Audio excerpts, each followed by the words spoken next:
Truth talks एक आंदोलन है समाज में सत्य की महिमा और प्रयोग बढ़ाने का। अगर जीवन में सत्य है तो शांति है, सृजनशीलता है, स्थायित्व है। अमरता ना भी हो लेकिन सुख का स्थायित्व तो सत्य के बिना संभव ही नहीं है। जिन संबंधों में सत्य घट जाता है, वे चाहे सामाजिक हों, सरकारी हों या व्यापारिक हों, विश्वास घट जाता है। उन संबंधों की, अनुबंधों की लागत बढ़ जाती है। समाज और व्यापार दोनों पिछड़ जाते हैं। आप ही सोचिए, क्या हमारा देश उसका शिकार हुआ है?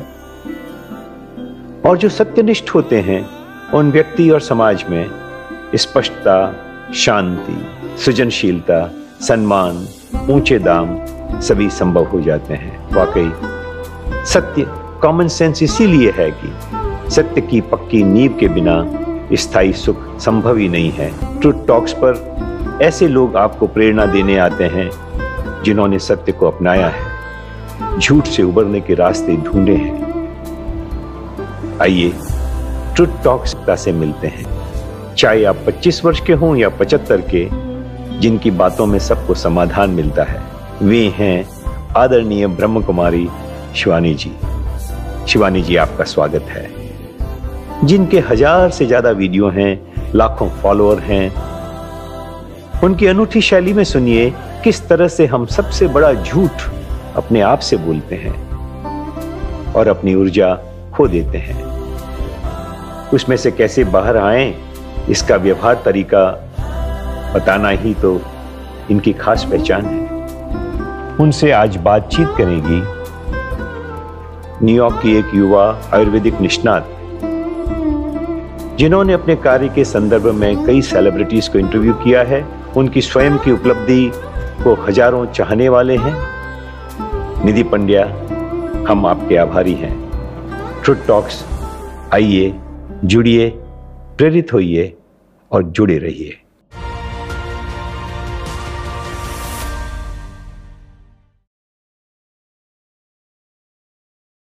Om Shanti Shivani ji.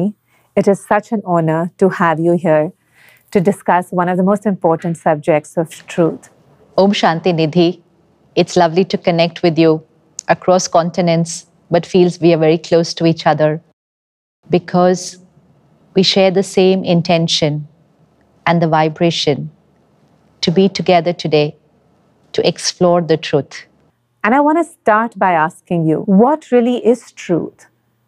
And why are we so afraid to discover our own truth and the truth outside? I don't think truth is scary. I think truth makes life very, very comfortable.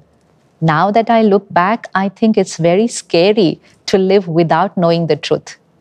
Because the fundamental thing which changes is the way I will live life. So if I do not know that I am a peaceful, powerful, happy being, then I'm looking for all these experiences in the outside world. It's like you have something, but you've forgotten that you have it. And so then you're looking for it everywhere in the outside world, but you're not looking for it where it is. And it's your own, it's your property, but you're looking for it in the outside world. You are seeking for it. You are requesting people for it. Each one of us wants to experience these 7 qualities. But because we forgot that they are our innate nature and personality traits, we're looking for it outside. So we're looking for happiness in what we buy, in our achievements. We're looking for peace by going to a place which is away from our day-to-day routine. We're seeking for love from people. We want power in our roles and positions. So everything which we want to experience, we're looking for it outside. Now, the more we look for it outside, the more it seems to move away from us.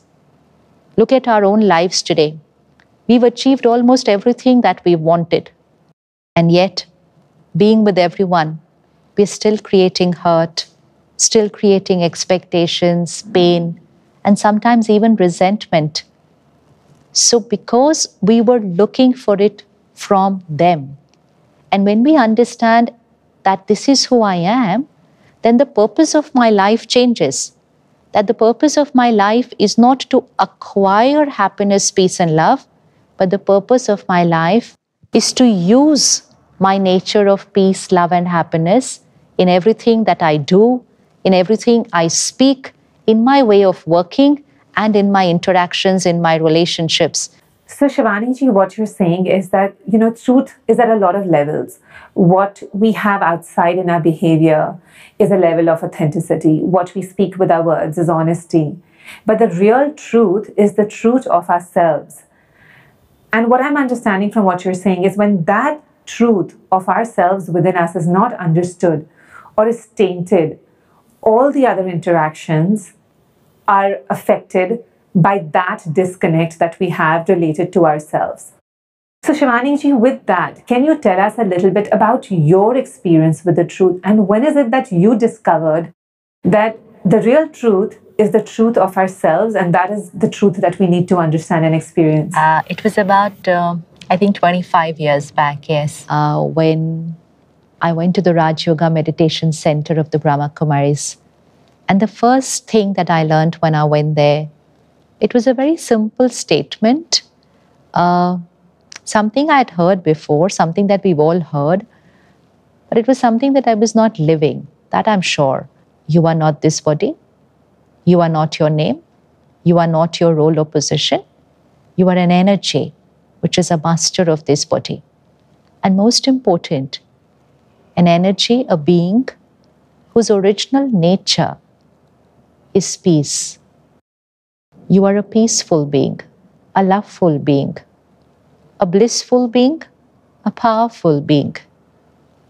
And your purpose of life is to use your nature of purity, peace, compassion in your every interaction, to create that energy and to radiate it to the world, to give it in everything that you do and to everyone with who you are.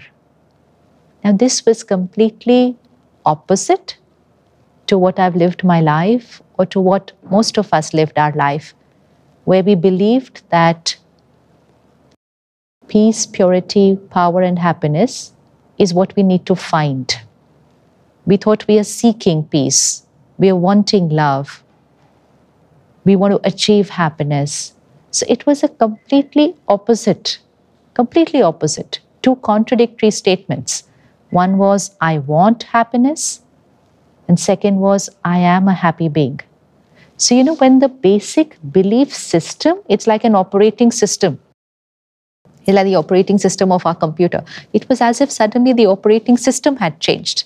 And if the operating system changes, then everything else started changing from there. But it's an understanding with which a new journey begins. A journey of being who I am, connecting with people, understanding that they are the same, and then radiating that energy in every interaction. And that's why I shared with you that unless we know this truth, actually everything else that we're trying to do is not starting from the fundamentals of truth. So even a simple thing like, before this, I would believe that whatever I'm thinking and feeling is because of situations and people. You know how our vocabulary goes. You irritated me, she upset me, I'm hurt because of her, I'm angry because of him. This fundamental belief system with which we live our life, that everything that we're thinking and feeling is because of situations and people. This is not the truth. And yet this is a belief system the entire day, that my emotions are because of stimulus, which is situations and people. And one truth, and everything changed. So sometimes this one basic truth completely changes the way you live your life. And most important, life after that was not about buying happiness, not about wanting love, not about going away to far off places looking for peace, but was about living those values, living those personalities in my every interaction. That means in my every thought, word, and behavior. So really, it's a 360-degree shift. It's a complete paradigm shift from what I believed I was and how I was living my life to start completely another way of living and start understanding myself and the world from this eternal truth of who I am. Right. So, Shivani ji, that change that you had in the intellectual understanding made you change the way you were operating in the world. Now, I feel like the challenge most of us have is that we can intellectually understand this, but then when we go and we operate in the world and, you're operating your business, you're meeting your friends, you're trying to, create a family, then there come trigger points. And in that trigger point, I think momentarily we lose our truth or we forget about our truth. And then we start having interactions with others which are less than truthful. So, when you started this journey, was the intellectual understanding of this truth enough? What was that journey like? What gap did you have to bridge? Everything starts first from an understanding, but it doesn't change like a switch, on and off. So it's not like today we're living a life with a particular understanding and next moment we are different. No, it's a journey. And that's why the journey is of using the truth. Understanding the truth takes a minute, but then living that truth is the journey of life. So whether we are living in an ashram or whether we are living at home, whether we are living alone or we are living with people, really that's not the reason because of which this truth shifts. What it shifts is because of our ignorance. So very, very gradually, we start having that memory coming back about who I am. But then we will remember a few things and again we will forget a few things. So same is this journey with the spiritual truth, that during the day, with your interactions and with your work, you will remember that I am a divine being and I don't need anything from the world. I am a giver. But then again, few moments, we will again forget. And when we forget, we will react. And when we react, we will blame the world for our reactions. But then again, within a few minutes, get back to the reality, the truth, and say, no, I don't need the world to be my way. I am creator of my thoughts and feelings. So yes, they are not behaving the way I would want them to be, but I am calm and stable. So it will just take a few minutes and we will come back to the truth. And then as we move forward on this journey, that duration will change, which means earlier it would take 20 minutes to come back to the truth. Then it will take 2 minutes to come back to the truth. And then gradually you will start living the truth most part of your day, and you will not shift to that ego or illusion because it has become now your natural way of living.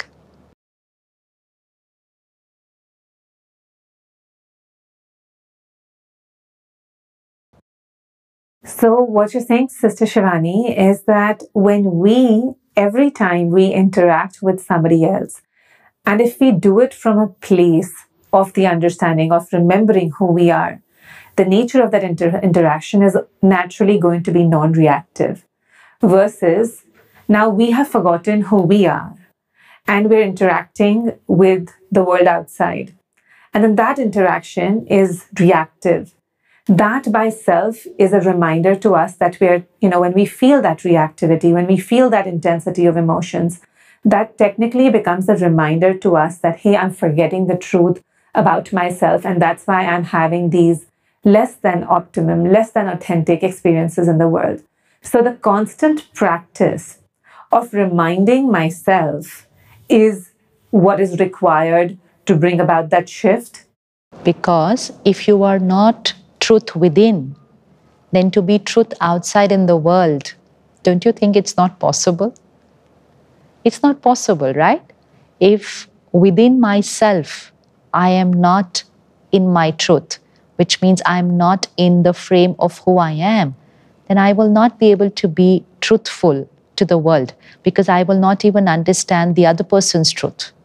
But it's a very beautiful journey. So what we do is we begin our mornings with meditation, connecting with my original self and reminding myself of my own truth. But who am I? I'm a peaceful being. So how will I respond? I will respond with peace. Only in words and behavior? No. Even in my mind. Even in that area of my life which no one can see except for me. It's then that I'm living my truth.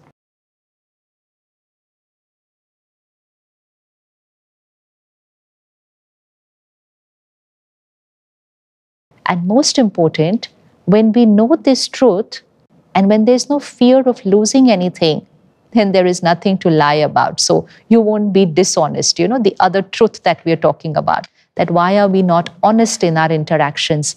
We are not honest because we fear losing something. But when I know that I am an energy, a being, I fear losing nothing because I already have what I want, then being honest is very simple. I mean, it's something that you wouldn't even think about. It'll just come natural to you. Right. So, Shivani ji, why have we lost our way? And why do we continue to lose our way? Why do we continue to engage in the world? Like a child is born, he has a certain level of honesty. He's happy to speak his truth, even if it's ugly sometimes. But what happens that we lose our way and the essential nature of ourselves? Child born, like you said, a soul enters a new body, starts creating beautiful new relationships. The child is egoless. You know, you see the child so pure. Everyone gets attracted towards a baby because it's in its soul conscious stage. It is in its true stage because it doesn't have those layers and layers of who I am in terms of what they have acquired and achieved, because the child has not acquired anything yet. Then I start connecting to the world also through these layers and connecting to the layers that the other person believes that they are. When that starts happening, there is a lot to hide. There is a lot to hide. So, and when that is happening, I start connecting to people as if it's my ego connecting to another ego. So it's, I am so and this is who you are. So the truth is not connecting to the truth. It's the ego connecting to the ego. Then we want something from people. We want something from what we are doing. We are not a giver in life. We are standing on the taking side. And when we are standing on the taking side, we will always fear that what if I don't get what I want? And when I fear that what if I don't get what I want, then I will not be able to always have the courage to be honest. Honest, not even truth, honest.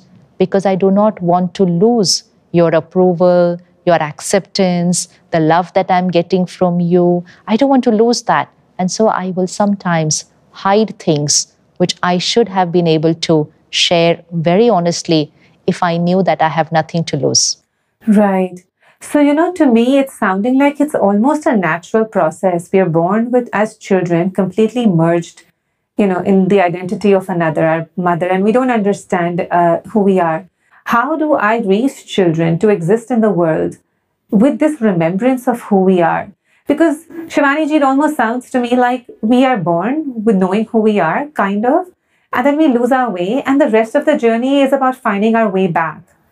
So, what is this journey about, and why was it created like that? Not created like that. It's something we have started creating. So we started looking for everything outside, and so we forgot the truth. Now, when it comes to how do we raise children with this awareness, first and foremost, we have to live with that awareness. When it comes to parenting, when it comes to raising children, what is my consciousness towards the child? My consciousness is, I am the mother, you are my child. See, the energy equation is very different. And now look at the truth. The truth is, I'm a pure soul, you are another pure soul. And we are playing the role of a mother and a child. But actually, you are originally a very, very pure divine being who has come into our family. And you have come with very beautiful sanskars, personality traits, and your karmas. You will not always meet my expectations, I know that. But my role is to keep radiating acceptance, because my acceptance is unconditional respect, love for you. And that unconditional love and respect is going to empower you. At the same time, I will discipline. But when you do not listen to me, I will not get hurt, because I do not need you to be my way. This is very important. I do not need you to be my way, but I'm going to inspire and motivate you to be the right way. So what will happen as a parent? You will be guiding them, you will be strengthening them, empowering them, but not reacting. Not reacting when they don't do things your way. Not getting worried, because you remember that if you worry, then your vibrations of worry, which is a turbulent energy, is actually going to disempower your child. But you are a powerful being. Just because your child is not doing something which you believe is incorrect, you're not going to shift from your truth of stability. You're not going to shift from care to worry, which means you're not going to shift ever to an uncomfortable emotion. So visualize what's the vibrations that your child will receive from you always. And that's really empowered parenting. Wow. So it seems to me that this almost begins in childhood. We are born knowing who we are, and all we need is acceptance of that, of who we are. And then in all the interactions, you said that a parent, when they accept their children unconditionally, of course, that discipline is required, but the acceptance of who they are unconditionally, then the child feels safe enough to stay true to their original nature. And when that initial disapproval and non-acceptance begins, that's when now the child starts thinking, hey, I'm not supposed to be this person. And then you start developing that inauthenticity, those layers. And then we keep going in life, and then we start looking for that outside till we realize we can't find it. And then hopefully in a lifetime, want to find our way back. Let's say your child is 5, 6, 7 years old, and they come back from school and they share everything with you. The child at that age is honest completely. They will share everything that happened in school. They will tell you everything about their life. Then the child starts growing up. They're around 12, 13, 14. And one day they come and share something with you which does not match your definition of right. So let's say they come and share with you that they experimented with some substance, or that they missed school and went out for a holiday or a movie. It was their truth that day, and they were being honest. They came and shared it with you. But as a parent, we reacted. How could my child do something like this? That's the first day the child received rejection instead of acceptance. Because earlier the child was used to it, that whatever they came and shared, you would smile, you would approve, you would hug. So it is acceptance for what the child is saying. But then the child started doing some things which did not match your definition of right. And you said, how can I accept this? And you reacted.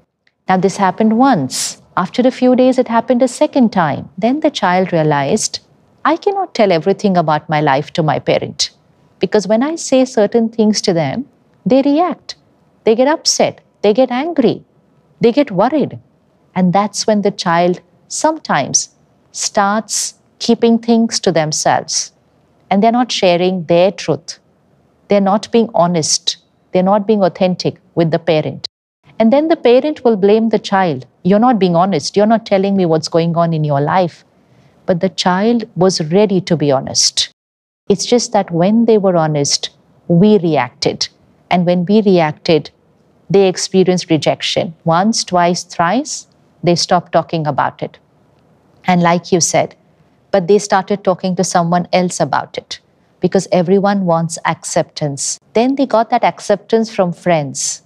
And so they were willing to share everything with their friends, but not with their parents. So they were honest with their friends, but not with their parents, because friends were accepting, parents were rejecting. Then the child experienced some difficult phase in their life. Even then, they were ready to talk to a counselor, ready to talk to a friend, ready to talk to a friend's parent, but not very comfortable sometimes talking to their parent. Why? Because the parent would create worry, and the child would not want their parent to go into pain. But if the parent understands the fundamental truth that my child is a soul on a journey, and they will go through their sanskars and their karmic patterns, and my role is to remain connected to my truth of purity and power, irrespective of what's going on in their life, because my purity and power will become their strength, and that strength will bring them back to their truth. Then the child will be willing and be honest about everything that's happening in their life, if the parent accepts and is ready to listen to the truth always. This is a question that comes up a lot in the world of honesty and, that external truth. That I have the choice between saying something which will maintain peace on both sides or not maintain peace on both sides. So either withholding information, not saying something, or saying something, or changing something that you're saying, believing that, hey, peace is my nature and I want to maintain peace. So how does that go about when you have to say something which is going to make others uncomfortable? As a peaceful being, what is your responsibility then? When we hide something, we are manipulating the truth. And we know we are manipulating the truth. At that time, the other person is comfortable. So we think that we've achieved peace because they are fine, they are comfortable, they don't disapprove of me because they don't know certain things about me. But by hiding things, by manipulating information, I'm definitely depleting my inner power. And the foundation of my relationship is not standing on the solid strength of truth. It is not. It's fragile and it can shake. One piece of information can shake it. But why did I not speak the truth? Because I fear losing approval of the other person. So that negative feedback loop that we experienced also makes us addictive to getting approval from other people. And because I want approval from other people, I will sometimes not express the truth as it is to everybody. Authenticity. Authenticity means what is on my mind is in my words. And if what's on my mind is not the right thing to say to somebody, then I first need to change it in my thoughts. But it cannot be that I am thinking something else and speaking a different vocabulary. If my thoughts and words are not in harmony, then I cannot be in harmony with another person because I'm not in harmony within myself. So thoughts and words need to be in harmony. And most important, express your truth peacefully without fearing losing the approval of the other person. Because they might disagree with us for a few moments, for a few hours, or a few days, but we are building the relationship on a very strong foundation. And that is our priority of life, creating the right karma by being honest and creating a very strong foundation in our relationship. Wow, Shivani ji, that was beautiful. And every time I may speak something which I don't feel, again, I am forgetting who I was because now I have to take on another role. I'm putting another layer on myself. So even if I may fool myself that I'm doing this to keep peace, the truth is that I'm staying away from who I essentially am. And that by itself is not truthful. So sometimes we feel like I'm keeping peace outside and you're actually losing peace within. And that gap, again, makes us forget who we are. Really, really nicely said. Absolutely. That's what it is. That's what it is. Yeah. So every time we create a karma which is not honest, again, we are moving away from our truth. And then the cycle continues. It's a vicious circle. Cycle continues. So it's not that we were made like that. It's just that we choose to be like that. Shivani ji, when you present the truth like this, I mean, you've made it so simple for us. You've broken it down so nicely. You're born knowing who you are. You lose yourself. And when you lose yourself, you start having these interactions in the world, which are less than comfortable when the peace lies within. Then why do they say in the world that the truth is always bitter? You've made it sound so sweet and joyful and peaceful. Why is that saying? Why does that exist? I'm not sure, actually. Sometimes what we hear is somebody's perspective. It's a perspective. It's a statement which someone made because of their experience or their belief system. And the others just pick it up, accept it, and start using it as a statement of their life. Just because when they spoke the truth, maybe like you said, there was an interaction where somebody was honest, but the result was not very good. Someone was honest at their workplace, but the outcome of it was not right. And then that person says, yes, but the truth is very bitter. And somebody says it, and everybody else just picks it up because it's a very convenient way of living. This makes our life very convenient. Spiritually, we have a very profound statement, very profound lesson that we learn at the Brahma Kumaris, which we all must have heard, and which is, truth, the boat of truth, can rock, but it will never sink. The boat of truth will rock, but it will never sink. So hold on to the truth. And second, truth does not need to be revealed to the world. Truth has the power to reveal itself. So it doesn't matter sometimes if the outcomes are not what we wanted it to be, but we don't call it bitter. We call it the journey of our life in which I will hold on to the truth, I will be truth, and I will speak truth, and I will live the right way. Doesn't matter if the outer results are not immediately the way I want them to be, because sometimes I may be going against the tide. The tide may be in a different direction, but that does not mean I'm going to change my direction. I have to be in the boat of truth.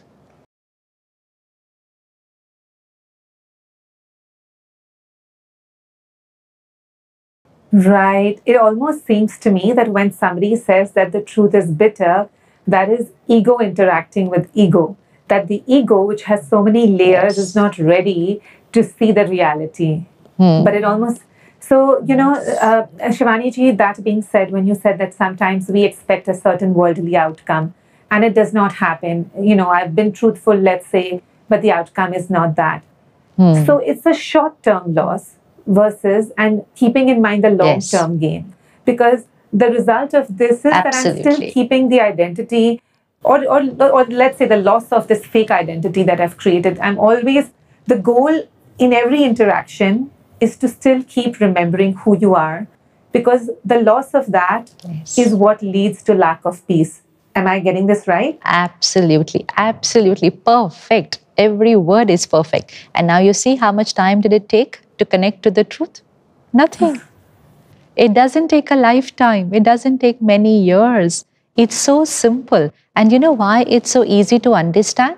Because we all know the truth. So we're actually not understanding something new. We're just opening one of the layers on top. That's it. And the truth is already there. So we're not learning something new. We're only remembering that what we already knew. Like a simple thing, simple. Let's not talk very complicated. Simple. Someone invites you for a party tomorrow evening. Okay? You don't feel like going for whatever reason. Maybe you're tired, you're busy, or you don't feel like going to their place. Now look at the options you have. One is very respectfully, with a lot of love and acceptance, say, I'm really sorry, but I can't be with you this time. Simple. No? Honest. Because that's what I feel, that I won't be able to be with them. And second, I say what I feel with respect and dignity. Second option, I really want to be with you, but you know what, I'm very busy, but I'm really going to try and come there. So most probably I will be there, manipulating with the truth. I know I'm not going to go, and yet I'm manipulating. Third, I'm going to make up a story why I'm not going to be able to come. Fourth, I will go there, I will be with them, I will party with them, but within, I'm not happy at all. And I'm going like, I didn't want to come, and yet I'm here. So I'm there, I'm putting up a fake smile, pretending to be very happy, but very, very uncomfortable within. All this is not the truth. And this is all for a simple thing like not being able to say no to a social commitment. It's so simple. Shivani ji, even when you're saying this, as you went on the different options, when you mentioned the first one, the honest, polite, kind one, I felt at ease. As we started going to the different options, just even listening to them, increased the discomfort of what it could be feeling. The first one requires a little bit of courage, but really believing in self. And, everybody who's listening should actually go through this, close their eyes and go through these 4 options.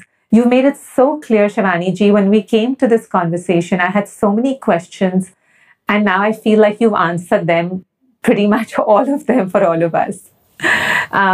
So Shivani ji, but I want to, go into a few more things of truth before we end. What else can we do to create this remembrance, to spot ourselves? As Truth Talks is a platform, it's not just a talk show, it's a platform to create tools to constantly remind ourselves of that. So what are some of the practical tips and insights you can give us?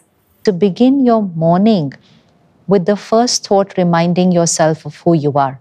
It's very important because it'll go really, really deep within. So begin your morning with reminding yourself of your true identity. Then meditation, not just connecting to yourself, but also connecting to the supreme power, energizes you and helps you to remove those layers of ego and connect back to who you are. Studying spiritual wisdom, very important. Because why should I study that? Because spiritual study reminds me about the truth. What is the truth? The truth is that I am an eternal being here on this journey of life. And what did I come with? I came with my sanskar and I came with my karma. I've come with that. And that's why every child is coming with a different destiny. Even twins, same family, same parents, same surroundings, but two very different destinies, two very different personalities, even though they look alike. So everything outside is the same, but the nature and the destiny of the two children are different, because that is the truth, that both the souls brought their sanskar and their karmic patterns with them, which means their destiny. So I say something I need to remember, that I come with my sanskar and karma, and now the purpose of my life is to do my every karma with truth, because that's what is creating my destiny. And then one moment will come when I, the soul, will leave this body. And what will I take with me? Only my sanskar and karma. This is a fundamental truth which I need to remind myself every single morning. And that's why spiritual study. Like you said, that I can have peace within the family by hiding something, but within, I have lost that power, which means I created a wrong karma. And so spiritual study reminds this every day, so that the next 24 hours, I will hold that truth. So then it's truth in action. It's not just truth in remembrance, but truth in action. And then just before you go to sleep, very, very important to reflect on the day. What were those moments when I deviated from the truth, went back into my layers of ego, reacted wrong, even if it was only in the mind? Sit back, introspect, rewind, look at that scene, and now contemplate, how would I be if this scene comes to me again tomorrow? Which means preparing my mind to live the truth if that same situation comes again tomorrow. So this is a little inner work that we do just before we go to sleep. Doesn't matter how the world is working. Doesn't matter what the world believes is right. Our conscious knows what is right. So no compromising on our principles and ethics, because our work brings the first energy home, and that is money. The money that we earn is not just currency. The money that we earn is vibration.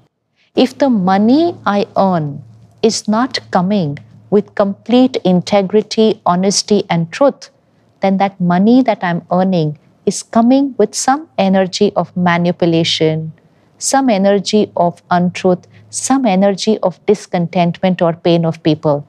Now, that money is the first energy that comes into the house. And this money is used to nourish the family. It's used for the education of the children. It's used to feed the family. And so the energy of the money, if that's not right, it has a ripple effect on every part of our life, of every family member. So highest principles of honesty and truth in our every interaction at work is very, very important, so that the money is coming with the purest vibration. Then the food we eat. The food we eat, experiment with the vegetarian diet. Because when we are consuming a diet which has someone's pain in it, it has violence, it has pain, it has death, then I am connecting myself to a very, very lower vibration, and I'm moving away from the truth that I am a peaceful being. A peaceful soul can never cause harm to another being for their own taste and health. I would never do that, right? And so even the diet we consume is a part of us being able to live our truth. So the money we earn, the food we eat, then energizing our mind on the daily basis and taking care of our karma during the day. So that's a yogi life, a meditative life, for which we don't need to live in an ashram. We don't have to disconnect from the work. Living in family, taking care of children, doing your work and business, but leading a higher vibrational life, a life of honesty, truth, ethics, and principles in our every karma. What is the one piece of advice that you will give us that why is this journey of truth even more important to achieve everything that we want to achieve? People find it to be a disconnect. People think that if we follow the path of truth, we cannot achieve in the world. What is that piece of advice that you can give us to bridge that gap so we can take home more than this? We all use a mobile, right? And our mobile is able to do almost so many things for us. We communicate, we use videos, songs, camera, online shopping, booking, everything we do using the phone, but only when the phone is charged. If the phone is not charged, we will be able to do nothing with that box. Similarly, I, the soul, I want to work, I want to achieve, I want beautiful relationships, I want perfect mental and physical health, and I have the power to do everything, provided that being within is powerful, energized. But if I deplete that inner power by not taking care of myself, by living through that layers of ego, by only seeking and wanting from that world and not ready to be it and give, then I am not my best version. And if I can achieve, even when I'm not my best version, just imagine what we would achieve if we reach our best vibrational frequency. Power within, a powerful being going out to achieve in the world. Not being an achiever, but saying stress is natural, depressive symptoms is natural. This is not called successful. I can call myself an achiever, but I cannot call myself successful if all these things are natural part of my life. So success, not just achievement. And success will be when I'm happy, I'm healthy, my relationships are in harmony, and I'm an achiever in what I do. For that, I will always need to be connected to the truth within, because truth is power. Truth is power. Truth will make you a giver in life, and givers will always be successful. You have left me, and I'm sure everybody who's listening, so inspired, Shivani ji. Just almost empowered and peaceful and remembering who we are, even by listening to your words. So grateful for this conversation. I know personally I'm going to do the journey of that introspection and healing and maintaining that state of being and keeping with that inner truth. Shivani ji, do you have anything else to say before we close off? Jay, thank you so much. Let's just take a minute of silence and just focus. Come to the center of the forehead. That's the energy center. Start reminding yourself today, this body is mine. I am the master of this body. And see yourself, tiny point of light, divine light in the center of the forehead, master of this body, master of these sense organs. I, the powerful being, I create my thoughts and feelings. I choose what to say, what to do. My every sense organ, it works according to my instruction. I vibrate at the highest frequency, and I'm a giver, a radiator of love, peace, and happiness. Thank you so much. Om Shanti.